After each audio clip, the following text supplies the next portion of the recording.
Bulovinaka, namaste and good evening. You're watching Fiji Village Straight Talk. I'm Vijay Narayan. Tonight we have an interesting guest, as we have said that Fiji Village Straight Talk looks at all different types of issues, different personalities in our country. What does the country mean to us and what more can we do? The show also focuses on accountability, transparency, gender equality, and making sure that we all are doing our part to make a difference in the lives of our fellow Fijians. Tonight our guest is Tulia Nacola. She is a filmmaker, she is an author, she is a daughter of a former minister who was one of those ministers badly affected after the coup of 1987, the first one on May 14th, 1987. Of course, Ratu Nacola came back and joined after contesting the elections, the Rambuka-led government, and became the Minister for Regional Development and Multi-Ethnic Affairs, and held a number of portfolios before leaving political life in the 1990s. Tulia, thank you very much for agreeing to come on our show. Thank you for having me, Vijay. Now, you've had quite an interesting upbringing, Yes. Growing up in the village in Ra, from where your dad is from, and also spending time in Suva city back in the 90s. If you can highlight your journey in those younger days. Sure. So I'm the second youngest of 6 siblings. I was born and brought up in Suva. My mom is part European, so she's got paternal links to Liverpool in England and maternal links to Nusakamai in Ra. So her career was in Suva. She built a home for us here in Suva, where we attended school. My dad is of chiefly status. He's from Soy in Ra, Nakora, and we also have a household in the village. And so we moved between both homes comfortably, and we were educated in both homes. So growing up in the city, I went to Stella Maris Primary School, and comfortable living. My parents worked very hard for us to be protected, have a good sense of family, good relationships within the family, and academia was encouraged in our family. But we were also encouraged to be part of both worlds and not to leave one behind. So when we were taken to the village, we frequented our village during the school holidays and the weekends. So those were the only 2 places that we go back and forth. So we had one family unit of mother and father and children moving between the city, the urban village, and our village. And I'm very grateful for that upbringing and for instilling that respect for my identity in my traditional home and also in my urban area, So growing up, I had a good education in school. I loved reading. I'm a reader, so I picked that up very young in school.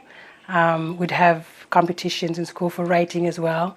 And I love to venture in the world of creativity, imagination. It's a comforting place to be when you can create that for yourself. And so as a child, I loved the arts. My father was a lecturer in English literature, and he also studied theatre. He's a playwright. He was the first student in Waikato University in New Zealand, the first Fijian student, and so we were surrounded by books. We were surrounded by stories. We were surrounded by the arts, by theatres and plays. My mom was an avid reader, and she's a very intelligent woman. She skipped grades when she was in primary school, so she skipped like 3 or 4 grades. So we grew up around that, the intellectual world and the traditional world, and it was instilled in us to respect both. So after primary school, then I went into secondary school, which is St. Joseph's. So you were pretty young when the 1987 coup took place. Yeah, I don't think I was in school yet, but I do have vivid memories of the military parking outside our house at Richards Road, and trucks of military personnel jumping in and out. But we were surrounded by our people from the village.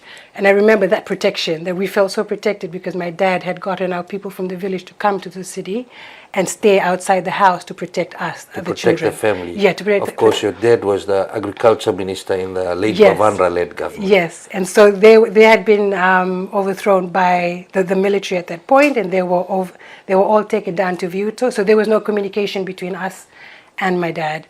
But word had gotten out.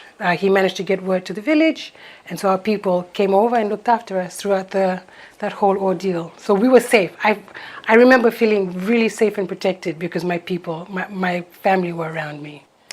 You, at St. Joseph's Secondary School, no doubt during that period, you would have been, would have faced secondary school life with the academic performances as you grew into secondary school life, but also I believe at the same time a lot of people during that period who were in school who didn't even know what was a coup were confronted by another coup, the George Speight coup on May 19th, 2000. Yes. You're right. We didn't know about it. We'd heard about the 1987 coup, but we weren't taught what it was, what a coup was in school. So everything was really conversation between adults that we'd hear. So we weren't really exposed to what a coup was. And so when that coup happened, the George Speight coup happened, it shocked us. I was in school at the time. It was a Friday, I remember, and it was around 10 o'clock in the morning. So we were in the classroom, and one of the students, who was a relative of one of the people involved, so the military had come in and had grabbed her and taken her out, and so there was like this shock in the classroom. And like what's going on? Yeah, and so we didn't know what was happening. The teachers didn't know what was happening. Nothing was explained to anybody. We were just told to stay calm in the classrooms.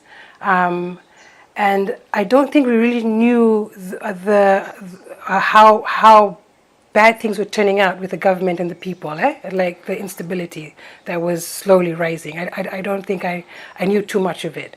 And so when it happened, so it was a shock. And then so we were just told to go home, to stay out of the city. And when you hear things like that, you're scared, but you're inquisitive because you've never experienced it. So a group of us went to my house. We were living in Flagstaff at the time, in Vesey Street. And then because there was we could hear sirens, we could hear like a lot of talk going on, we decided to go down to the city to go and see it. We could go down to Suva. So we went down, and it was so scary.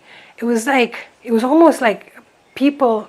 It was almost like we were taken over by something else, and you couldn't recognize people as human beings. You're talking about the burning and looting. Yeah, it was just chaotic. Like I've never experienced something so scary and just so foreign. Like you only see it in movies, but when it's playing out in front of you in real time, you don't know how to react. I remember on that day actually, and I'll never forget that day because I don't think I've ever seen anything like that, and never.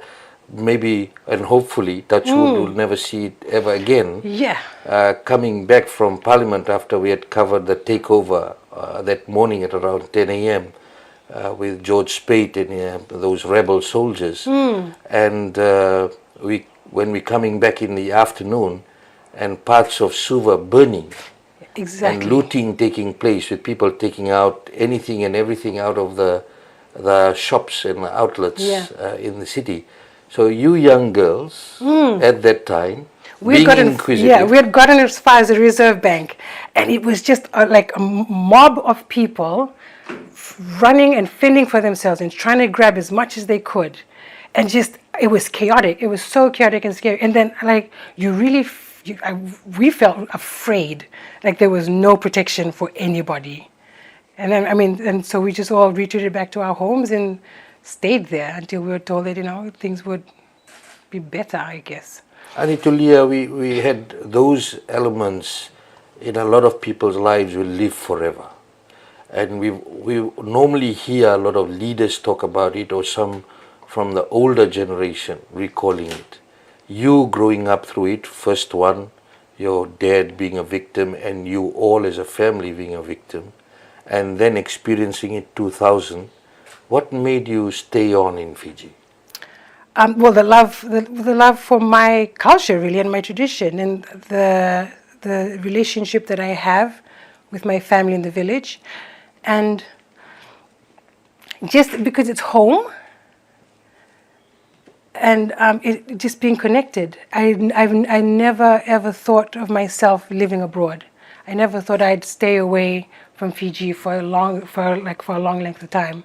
It never crossed my mind. It's just I've always just felt so connected to Fiji and my home. And yeah, and I mean that's one of the main reasons is my people, my village. We'll talk about the disconnect that exists now amongst families, the family units, lack of that cohesion that used to exist before. I think you alluded to it earlier, where the family unit was very strong. What do you remember back in the day as far as family unit and parental responsibility? In my experience, it was really hands-on. I found not just my parents, but parents of my peers and my friends growing up, everybody was really involved with the children and present. Everyone did. With my family alone, we did everything together. We moved together, as I said. We moved as a family unit. We didn't have distractions. We didn't feel that we needed to be more than what we already were. We were comfortable with what we had in our home. We were comfortable with the relationships around us, and safe and protected. And everybody listened to each other. And there was more trust in the leaders back then, or in leadership roles. Like you understood as the people what the leaders were, and the leaders understood their roles as leaders to the people, because one can't exist without the other, and they go hand in hand. And because of that strong relationship, only then can we fare well as a family unit, as a community unit, or as a country, is respecting those relationships and respecting the roles that we have for that to work. Now, after secondary school and knowing that you didn't go into the mainstream work as far as a female would be concerned, you went down another path. If you can talk to us about that. Yes, of course. So after high school, I still wanted to become a writer, and I still loved reading. So I had pursued an education in English literature, the same that my dad had done in university. And I started university, but I had grown really quickly, really bored of the curriculum, and I didn't feel that I had enough in me to become a writer. So I dropped out of university and I opted to go out into the world and experience more. And just have more in my bag or in my cup. So when I write, I'd have a place to write from. And then I then went into trade. I thought it'd be something interesting to explore. It's a world of imagination and creation. I did a course in joinery and woodworking, carpentry. And then I loved it so much because of the practicality of it. You could see your creations coming to life. It wasn't just theory all the time, and that's what bored me in university, was the theory. And then I just had the confidence in myself from the knowledge that I gained from the trade school, and just the comfort that I had there with the people, and we all spoke the same language. With creation and understanding joinery. Then I ventured into opening my own business, and it was a scary venture in the beginning, but I had surrounded myself with supportive people, and I opened up my business and ran it successfully for 15 years out of Pacific Harbour. You're watching Fiji Village Straight Talk. I'm Vijay Narayan. We'll be back after this break. Hey guys, it's Penny, and I've got some great news for you. I've got a podcast. Up. Don't whack heels. We have a podcast. Isn't that what I said? You didn't say that. You said I have a podcast. There's there's we. Well, when I'm doing all the talking, it seems like it's my podcast. Well, because you are so rude. You're not very demure. You don't maybe give any if you thoughtfulness contributed something, we I would have contribute. people would have enough. actually remembered you. They do remember me. They call me the Berolino anyways. Debatable. That is so debatable. Well, ladies, get it right. We gotta move ahead now. Back. I'm sorry, but who asked you? When were you involved in this when did this conversation? become a we conversation? Yeah. Because Behind listen, time, we gotta. listen, No, I don't care. we don't care if Watch we're behind it, okay? you. Okay? You're here because of us. Don't Let's talk never to us forget like deadline. that. I don't care about your Let's get a load of this guy. This guy. He really thought. I'm hungry. Go eat. Let's go. Hello? HR?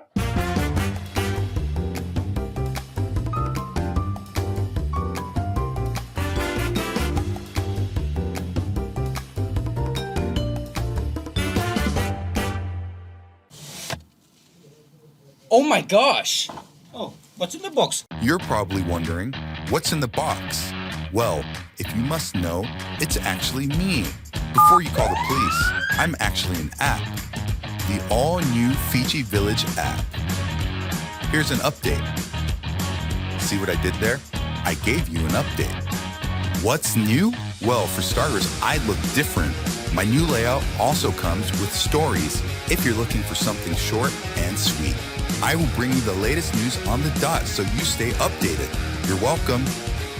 You don't have to go anywhere for content because I bring the content to you. Not only can you listen to your favorite radio stations, you can also watch online video content. Which reminds me, do you love sports? Well, guess what? With the Fiji Village app, you can stay up to date with your favorite sports and scoreboards, no matter where you are. Your #1 news website just got better with an app. Download and get updated now.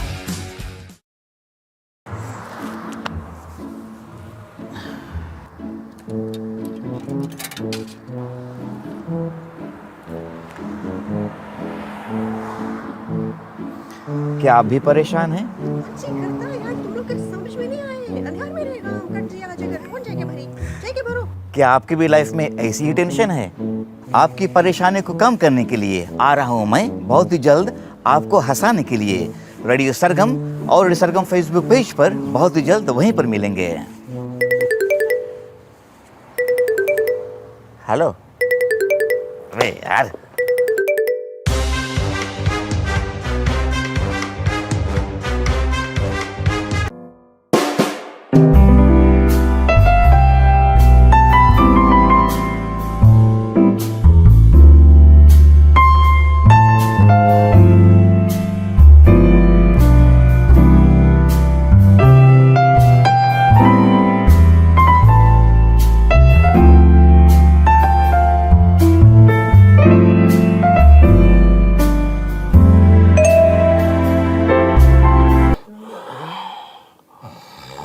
Demis,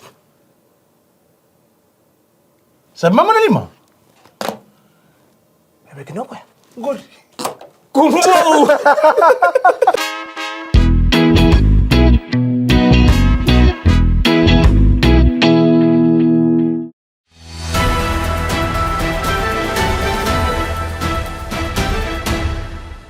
Welcome back. You're watching Fiji Village Straight Talk. I'm Vijay Narayan.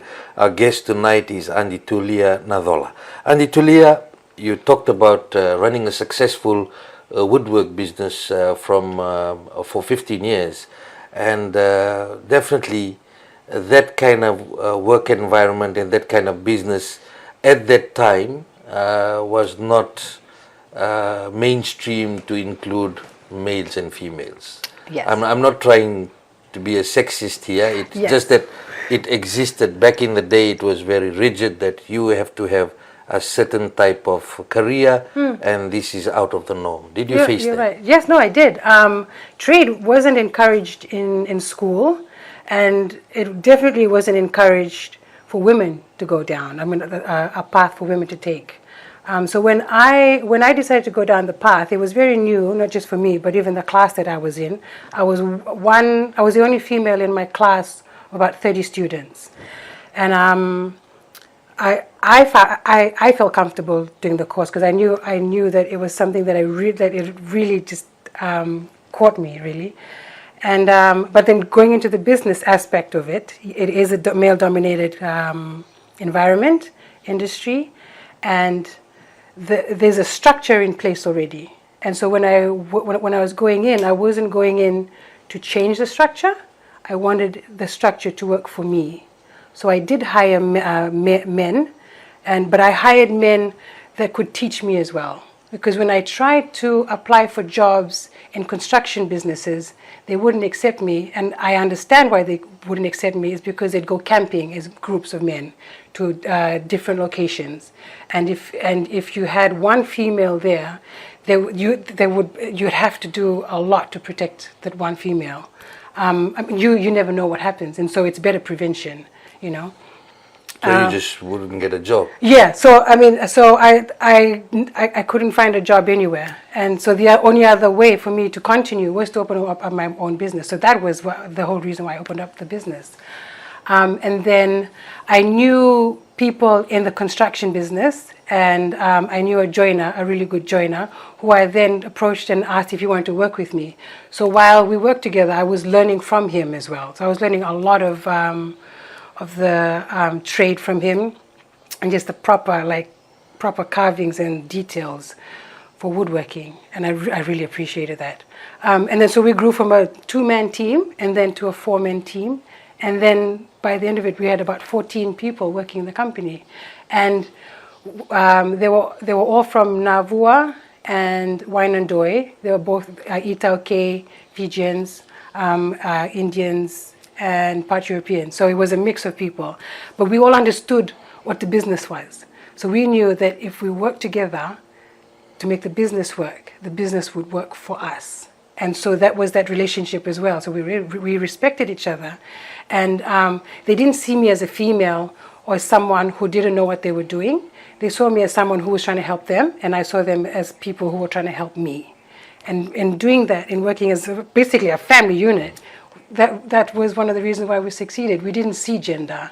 We just saw that we need to make this work to survive, and it did. What were your major successes when you had that magic formula? We won the manufacturing award with FDB 2 years into our business, and that really boosted the morale. So the production grew bigger. The orders were coming in faster, so the team, we kept growing. And that achievement alone was enough, even not just for my team, but for other women who wanted to join the industry. And then so I'd get calls, or I'd get people would meet me in the streets and ask me how I did it, and if they wanted to go into trade, what would they have to do? And so the conversation was happening. You know, the interest was there. They just didn't know how to do it. And and I'm happy that I helped a few women, you know, get into the industry, and I still talk to a few of them now, and we still do work together and businesses together. So you know, it just opened up the dialogue. So woodwork business, what type of items were you selling? We custom made, so everything was on order, and it was all on the customer's specifications, and so that was what we the main bulk of the business. So everything was made out of timber. If there was a design you wanted done, we could make it if it was made out of timber, no matter what it was, and so that was our selling point. We refurbished a few hotels, residential homes, and then we made it into the film industry by doing sets for TV shows that were being shot in Pacific Harbor and in Nandi.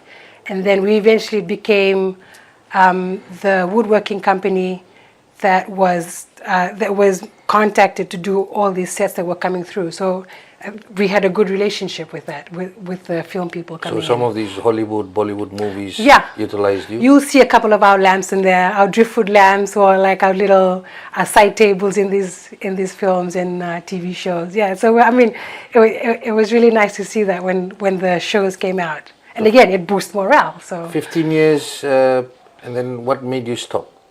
What made me stop my business? So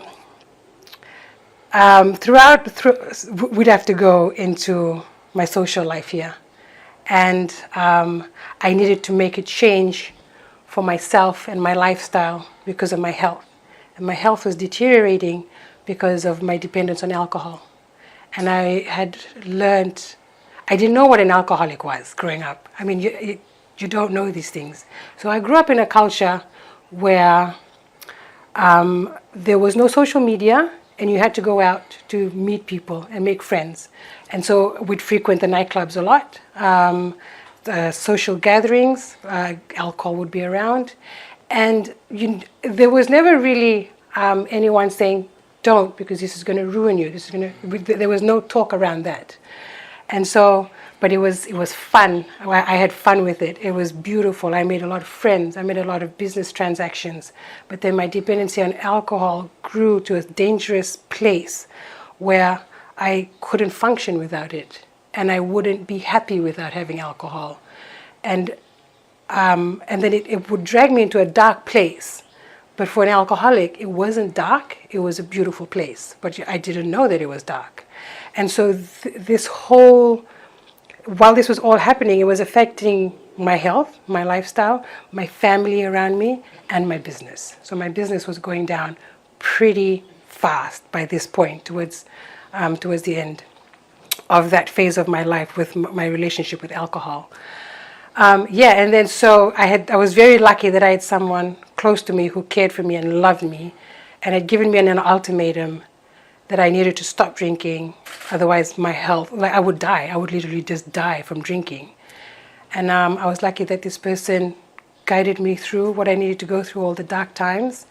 And when you come out of something like this, you need to change everything about yourself to make it work. So even down to, I used to drink a lot of coffee. And even down to just change that to tea. I had to learn how to adjust to the environment that I was now in, a sober environment.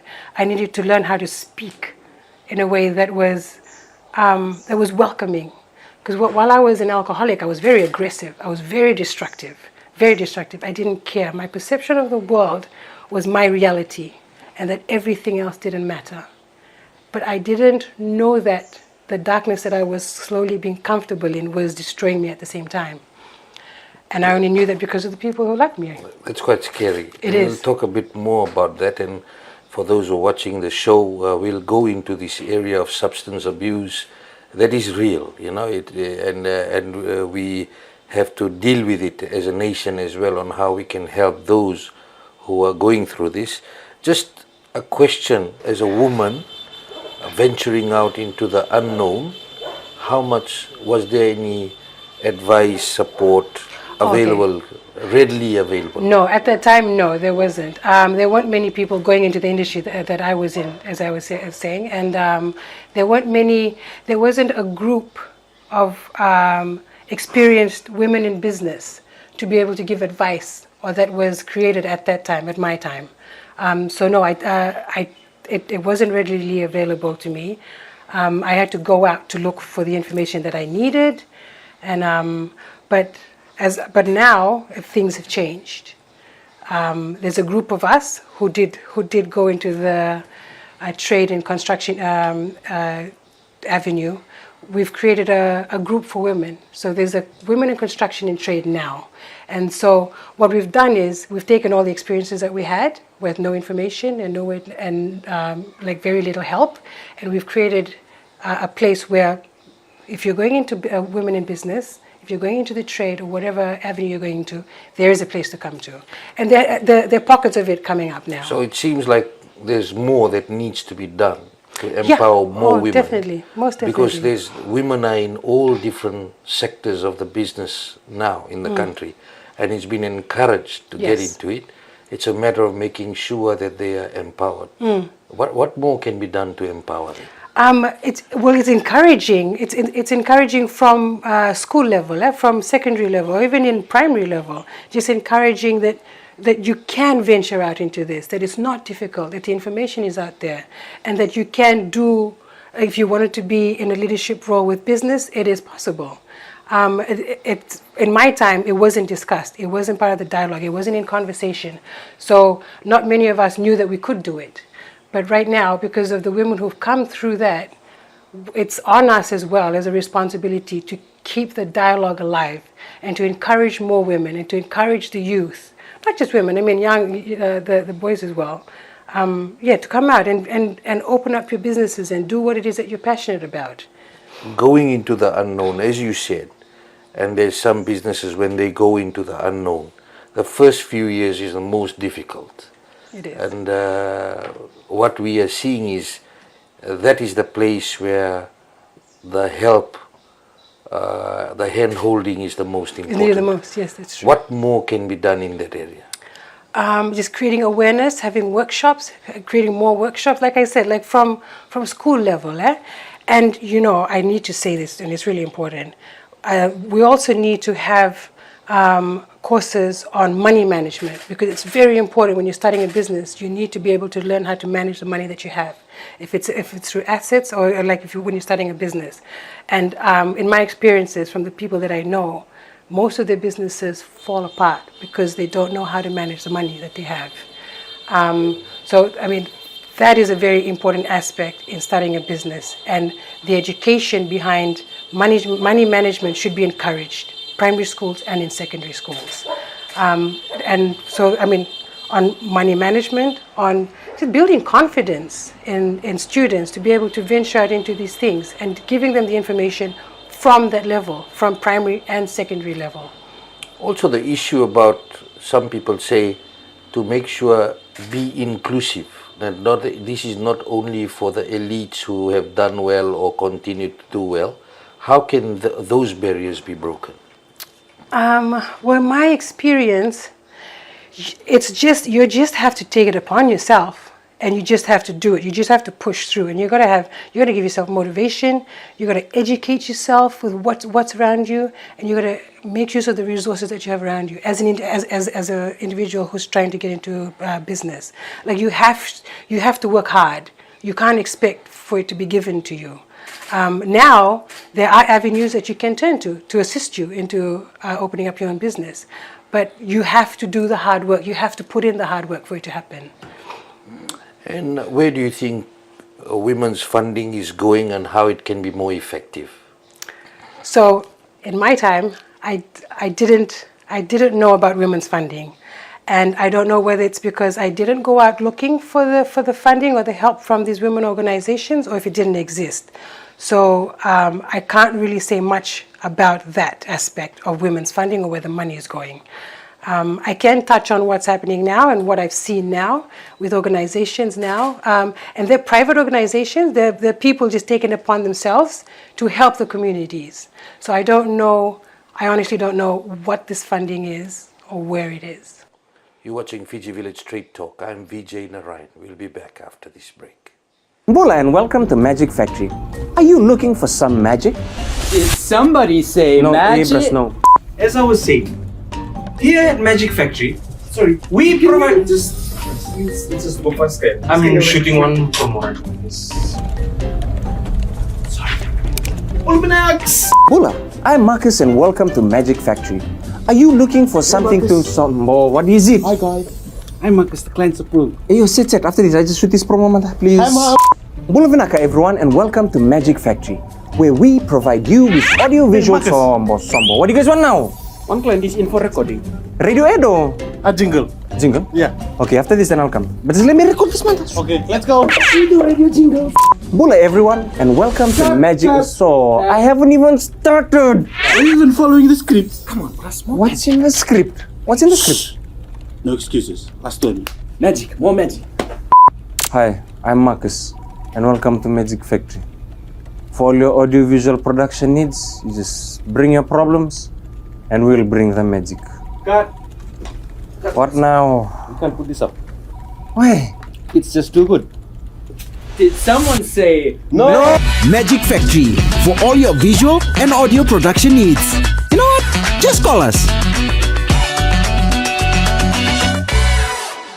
About 20 years ago, we had a major drug bust, and you would remember, you would have been part of the operations at Laudala Beach. A lot of people in Fiji did not know what was methamphetamine.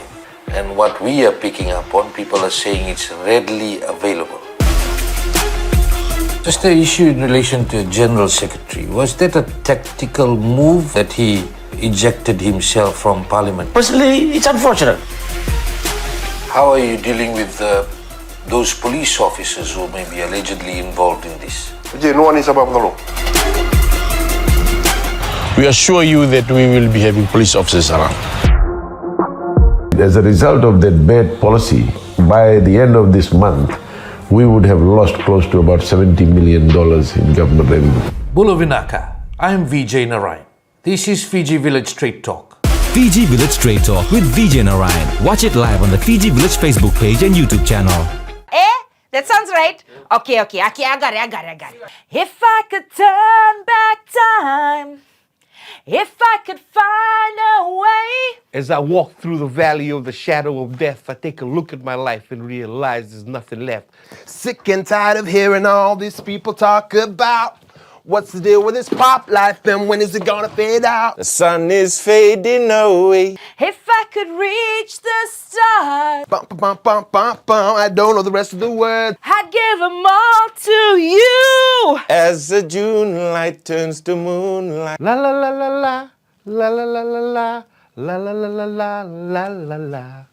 Loving you is all I ever need. Making love with you is all good. I take back those words that hurt you, and you'd stay. आप देख रहे हैं इसी संडास जो हमारे superstar brush अभी आकर इस्तेमाल करेगा किसी वक्त अभी लो आ गया superstar brush Not following me again. Sir, जनता जानना चाहते हैं सर अगर जनता जानना चाहते हैं सर अगर rumors true sir. Hopefully. Bye. Sir, एक अब देख रहे हैं दफ्तर के स्टूडियो में हम भर चुके हैं जेसिका जनता जानना चाहते हैं जेसिका जनता जानना चाहते हैं कि आप कौन सी मेकअप लगाते हैं आज मैंने तो कोई मेकअप नहीं लगाया लगता है लगा ले How dare you DEA तो आप देख रहे हैं यहाँ एसेंट का गाड़ी पड़ा है काफी गर्जी है लेकिन एसेंट साहब एसेंट सर अमेरिका से आए हुए हैं सर अमेरिका का जनता जानना चाहते हैं सर आप हमेशा काला चश्मा क्यों पहनते हैं सर तो सफेद चश्मा कहाँ मिली? सफेद चश्मा देखा कहीं तुम? तुकता काय को है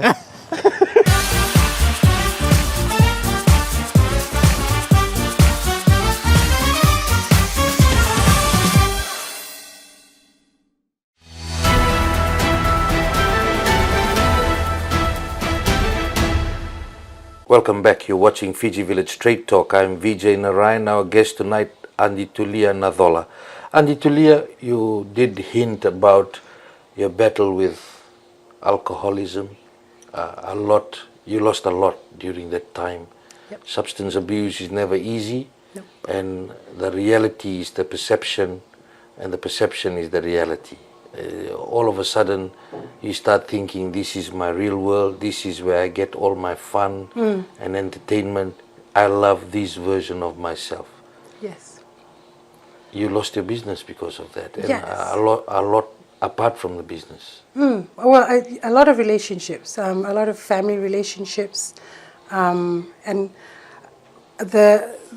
the reason why my business ended was because I had to make the decision to change my lifestyle, and I had to change my career, and that meant closing down co-furnishings and doing something else, which is what I'm doing now, which is writing and filmmaking. But at the time, you don't understand what you're in only when you're out of it, like how I am now. I'm 2 years sober now. And when I look back at my life then, it was very, very dark. And it was, like I said, it was destructive and very aggressive and just it's not a nice place to be. And it scares me. Like when I think about the things that I did while I was while I was drinking and just the dark places that I'd find myself, it really, really scares me. So that's one of the reasons why I don't even touch a drink anymore, is because the person that I was is terrifying. And I don't want to become that person anymore. Just a selfish place to be, yeah? But when you're in it, like I'll talk from the alcoholic's perspective. Like while I was in it, I didn't think that it was wrong, because you build your own world, eh? Like I said, you have a perception of reality, and the reality is what you believe and what you see in what you're doing. And every decision that I made while I was an alcoholic was a good decision, was the right decision, was the best decision for myself. From your perspective. For myself. I never made a decision for the people around me, for the people who were dependent on me, like my workers at that time, started to lose faith in me and my leadership, because all my decisions were focused on what Tulia wanted. It wasn't focused on the group, the people in that community that I was helping, that I was supporting, and just my family members as well, who were dependent on me, just, as a sister or as an auntie, as a friend. That was all slowly like fading away. But even while I was losing all of that, it didn't even faze me. The drink is just so beautiful. Like even the color of beer alone is just so enticing. Draws you in. Oh, it's so it's every just, day. I just had to think about every day. I was drinking every day. Every day. Nobody knew it. I had to hide it. I got to the point where I'd be drinking like 2 bottles of wine every night, and I'd wake up the next day and you didn't even know. So that's how bad I was. You'd hide, Yeah, I'd hide my drinking. Like I'd go out to functions, Yeah. I'd have a glass of wine, I'd be proper in the environment because it's a very professional environment, and then I'd go home and then I'd pour myself copious amounts of alcohol. You would need the courage through the alcohol to do things? Yes, it gave me a lot of courage to make decisions. Liquid courage, they call it, that I wouldn't normally make if I was sober. And then I'd find so much solace in that world of just alcohol and drinking and darkness, that when I would come to, like when I'd sober up, I'd be depressed. Like I hated the reality that was what reality is, what we all perceive reality is in the world, when we walk around in the environment sober. I didn't like it. It made my skin crawl, and just the way that the world as well is contributed to that. Like you hear about all these issues that are happening around you, and you can't really do anything about it, and then so you just retreat. And you don't want to face emotions, you don't want to face these things that you need to face to become stronger and better. You just retreat into the darkness, into your own solitude place, and you make it beautiful, And and it's scary, and you find comfort in the darkness, which is a scary place to be. So what was your lowest point? My lowest point, and this is very interesting, and I really love telling the story, is you drink to the point where you black out, yeah? And so that's where I was, and that's a very dangerous place to be. And so on one of my drinking escapades, we had done this bonfire, and it had caught fire, and it had burnt a fence. And I didn't care. I could see it happening. I didn't care. That's how selfish I was, because that's what alcohol does to you. The addiction does to you. I didn't care. So the police showed up. I was still in a very destructive state of mind. And I ended up in the Remand Center. So I ended up in the Remand Center for 3 weeks. And that was my lowest point. And that's when I realized, because you sober up in there. And so I had to face all my demons while I was in there. Because you can't run away from the reality that's now in your face. I couldn't distract myself with a mobile phone. I couldn't distract myself with people. I couldn't put on a movie so that I'd be in another world. It was staring me in the face, in the cell, that this is what your life has come to. And is this what you want to be? Is this the type of person that you want the next, like your family members, your nieces and nephews who you love so much? Is this the person that you want to be as a representative in their life? And so I had to make the decision. And like I had said earlier, the people around me who still stayed, thank goodness for them, and I'm so grateful to them for looking out for me. They stayed on, and they helped me through that dark time. So I came out of remand. I had a really good lawyer, Taina Leweni. She fought hard for my case because it was an arson case. And I got out, thank God. And I've never prayed so hard in my life when I was in there, because you really know, like, all the decisions that they hit you, and then you realize, like, oh my God, like, this is my own doing. Like, how am I going to face society? How am I going to face my family after this? So when I came out, that's when I decided to go down the path of writing. So instead of turning to alcohol to deal with my emotions and my depression and the sadness that I was feeling, or as an escape, I turned it into something positive, which was writing. Substance abuse is a big issue now. And for many years it was being said that it may be over-exaggerated. We now have a real issue with drugs, hard drugs. You know, marijuana, for many years people knew that people were taking marijuana, but now the emergence of drugs, hard drugs even manufactured in Fiji. We've had many cases of overdoses involving kids even. You, on the ground, you're sharing with me that you yourself have encountered people badly affected by drugs. If you can share how bad it is it from your perspective? It's really sad. It's really sad, and just how fast it's happened, how rapid the growth of the epidemic has happened in such a short time. Like the real scary part of it. I mean, we now know that it's been happening for over 20 years.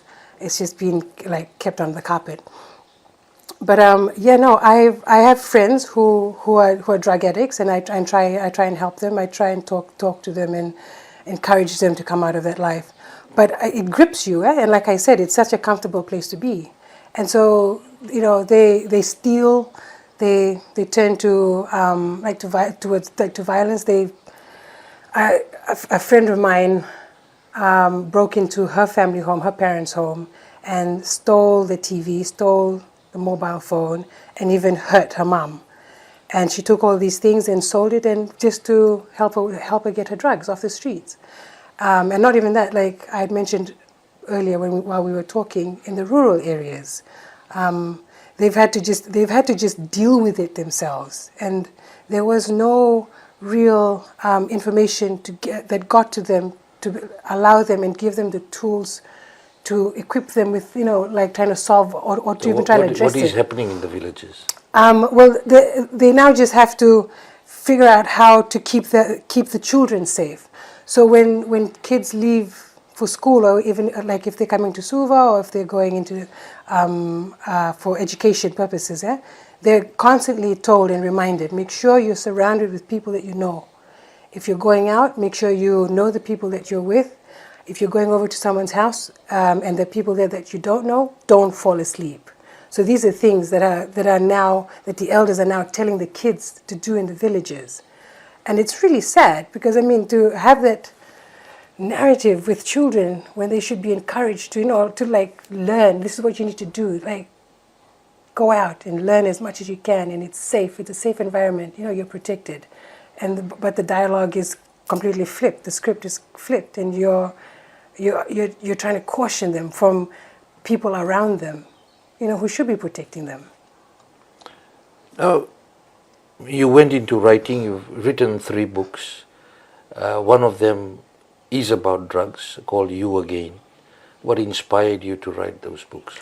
Well, my experience with my own addiction with alcohol, and the experience that I have with my own friends and family members, and just what's happening really. Like, there's not enough realness of what's happening on the ground that people know about. And I felt that it was my responsibility to share my experiences, just so that, like, not just addicts would know about it, but just like kids would know what not to do, and, you know, what things not to try, or what roads not to go down. So I mean, so that was the hope with writing You Again, was to be able to just create like a roadmap really for the younger generation. A lot of this is needed. You using your writing, and now you have got the short film that you have written, produced and directed called Bubu, Belo. The issue of loss of respect, culture and tradition. What's the thinking behind Bubu, Belo? In my experience, and this is my opinion of it, is that there's a wave of individuality that has taken over us, like everyone, and whether we know it or not. We strive to be independent in whatever that we do, and we strive for power, and we don't work as a community. The individuality is what's creating the gap between us as people, as human beings, and the communities that we come from. And throughout civilization, communities thrive. Civilization thrives on community. And so that gap comes about because we're quickly trying to westernize ourselves, and we're moving away from our traditions and our cultures and our stories. Our communities hold our center, which is our language, and that's our identity. And by being individuals, it separates everything, and so we're at a loss of direction. And that's where I feel the gap and the loss of culture and tradition and the dialogue between, I think it's generational responsibility as well, where the older generation need to teach the younger generation. But I feel right now, especially with my generation, is that we're at a loss and we don't have the information, we don't have the knowledge, and we can't pass it down. So it's on us to go out and find that information ourselves. And we didn't work hard. It's on us to be able to create that link between our people, especially the younger generation, and our communities. We may be the only generation who know a certain level of it because it was passed down. Yes. Now, if it's not passed down further, there'll be great injustice to the younger generation who already, you can see, if you're going to a rengu, you'll be lucky if one Itoke person is able to do a good formal presentation. Well, you can actually hire someone now to come and do that for you if you're going to do a traditional ceremony. So they have people out there who can do that for you, which is sad, because we should know it as Itaoke people. We should know our culture, and our stories and how we move about as a people. That's a wake-up call in itself. It is, and it's so sad, because the numbers itself tell us that the Itaokes and the youths who are affected by these social issues is from the loss of identity and from the loss of knowing oneself, and from being attached to your own communities, and just knowing who you are, where you come from, and that in itself will give you a direction of where you're supposed to go. But if you don't have any of those components, you can't expect a calm civil society. We've got a lot of work to do, because the erosion has taken place over time, and also at one stage, if you would speak your language or act a certain way, let's say you'd be termed as a racist. Yep. How do you turn that, and how do you change that narrative? Well, like I said, it's generational responsibility. So it's on our generation now to take that on, and with the growth of technology, people say, oh, it's because of the influence of the Western world, and it's because of the influence of international interaction with the people. But that's going to happen. Change is inevitable. But what we need to do is we need to align ourselves with the change and be able to adapt to it, so that the culture remains, but in a new form, and then it's something that the children can adapt to and learn and use it in their, because it's a new world now. The world that I grew up in is different from the world that it is now. But in order, you need to bring the two together for it to coexist and move together, and then only then can the children relate to it. I can't push what my upbringing was onto this generation. I need to learn what their resources are and how I can reach them through those resources.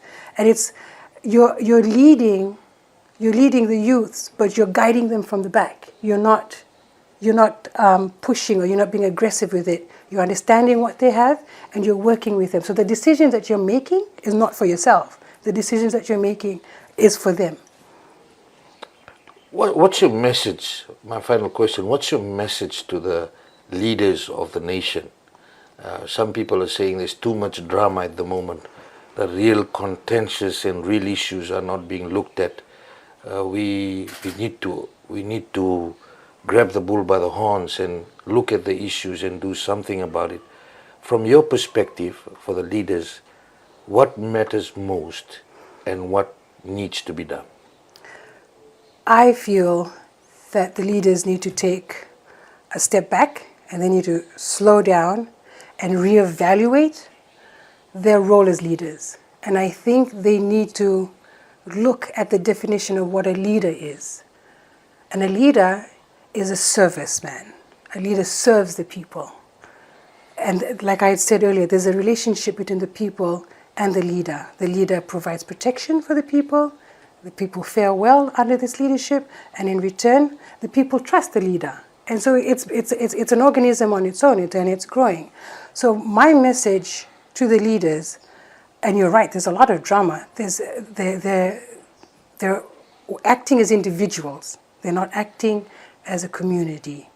And they're separated from what really matters. So I would tell them to slow down, find out what it is that you're supposed to be doing, find out what your role is, find out exactly what the people want and what the people need, and listen to the people and make your decisions based on the people and not as you as an individual. What would be the issues for you that they should be focused on? Well, drug abuse. The drug epidemic is definitely one. We're losing our youth to this issue, and it's really scary, especially with the rising number of AIDS cases. It's such a scary time for them. I'm afraid for them, for the world that they're going to grow up in. So with AIDS-related issues, the drug epidemic, tradition, we need to turn back home. We need to go back home and find out who we are and where we come from and what our truth is. That's what we need to do. We need to peel away from the layers and find out what really holds us as a society, as human beings. And that's what I think we're losing at, is we're so distracted from what it means to be a community and to show love and to show kindness to each other, that we're in this fast-paced struggle for power individually, and that the sense of community has been lost. And so those are the issues that need to be addressed straight away for the youths, because they're the ones who are going to lead after us. Tulia, thank you very much for opening up your home to us. You've had quite an interesting journey so far. Thank you. And we wish you all the best, your journey in your writing and now going into film production. Of course, starting from being very young, a family affected by the first coup in Fiji, and going on and experiencing the different coups that defined you in different ways as you came through life with many challenges, a battle with substance abuse, and getting over it now, and being a success story for the rest of the people watching, and also continuing on the journey.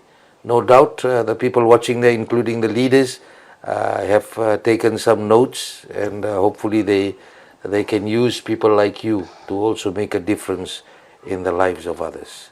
That's our show for tonight. Until next week, have a great evening.